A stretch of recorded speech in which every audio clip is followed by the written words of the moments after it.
Hi guys, may nagtanong kung mahirap ba or paano ba mag-apply bilang isang on-call cleaners dito sa Saudi Arabia. Based po sa aking experience po is hindi naman, parang ang dali lang ng process ng Saudi Arabia. Parang kumbaga, nag-apply ako nung una is December 12. Tapos, sa interview naman nila is easy lang po yung pangalan mo, edad, tapos height, tapos ang kilo, ilang kilo ka. Tapos pag tapos experience. Tapos yung experience na sasabihin mo is jaman-jaman lang. Parang may experience ka sa Pinas, ganun lang din.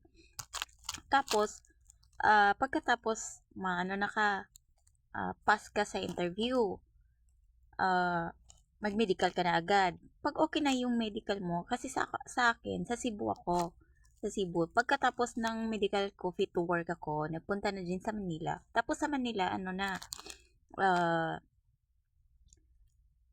test the training, doon sa accommodation sa agency namin. Agency na ina-applyan ko sa main, sa Makati.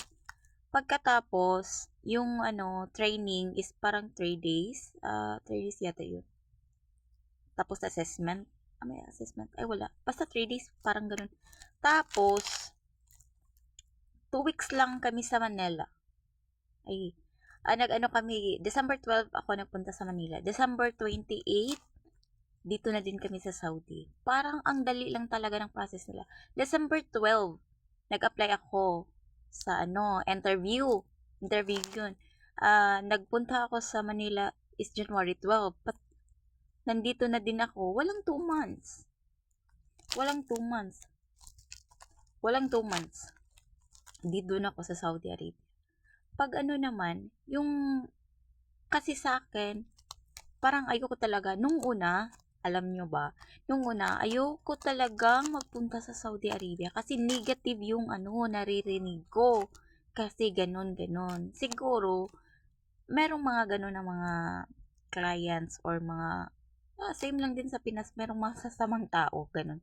Pero pag dito naman, as a on-call cleaners, parang safe ka. Hindi naman lahat talaga safe kahit dyan sa Pinas. Pero parang mabuti na kaysa sa Kadama. Sa Kadama din, okay na yun.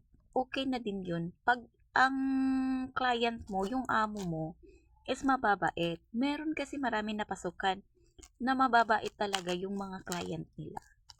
Oo. Meron ding namang mga buang talaga. Same lang din sa mga tao sa Pinas. Merong mababait, meron namang hindi. Depende na yun.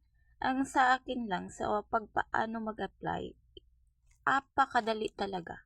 Apakadali talaga mag-apply bilang on-call cleaners dito sa Saudi Arabia. Sa sahod naman din, yung sahod dito, maganda naman. Maliit ang sahod, pero i-compare mo sa minimum earners dyan sa Pinas is okay na din dito. Kasi yung trabaho mo dito is 8 hours lang. 4 hours sa umaga at 4 hours sa gabi or sa hapon. Pagkatapos nun, wala ka nang iisipin. Unlike sa may kaibahan nga, yung pagiging kadama at pagiging on-call cleaners, may mga advantage at saka disadvantage. Kasi po, pag on-call cleaners ka at saka kadama is pare-pareho lang yung sahod. Depende na yun sa mga madam, sa mga kadama o may dagdag sila. Pero sa akin lang, pare-pareho. Pero lang, ang kaibahan, pag kadama ka, yung sahod mo buong buo. Pero yung iba hindi kasi sila na mag-provide sa sarili. Pero kadalasan buo yung sahod nila kasi free sila pagkain, internet, o sa mga personal needs nila. Sa amin hindi. Kami na mag-provide sa pagkain namin, load, internet, at saka personal needs. Depende na yan sa pag-budget. Pero pag may mapasukan ka na client na bigatin or magbibigay talaga ba, like mga food, okay na yun. Parang, ito, maganda to. makasave na ako nito, ganon. Yun ang kaibahan. Sa amin, kami ang mag-provide. Tapos, pag makapasok kami na client na hindi magandang ugali, walang problema kasi 4 hours lang to, okay na to. Pag kadama ka, pag yung employer mo is hindi magandang ugali, titiisin mo talaga yun until 2 years. Till makatapos ka ng kontrata. Sa amin na 4 hours lang, bahala ka dyan na, sura, ganon sila. Ang hirap talaga. Pero, sa experience ko lang, pag sura-sura ang madam, parang quickly, parang, bahala ka dyan, trabaho ako dito, bahala ka dyan. Pero minsan, sinasagot na namin yung mga madam.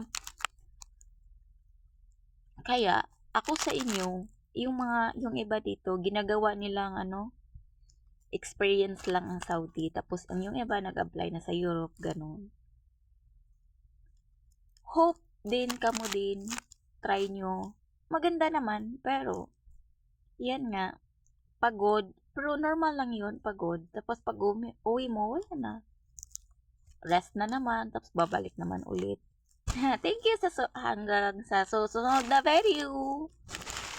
Subscribe my channels, guys, for the views and for the earnings. Thank you.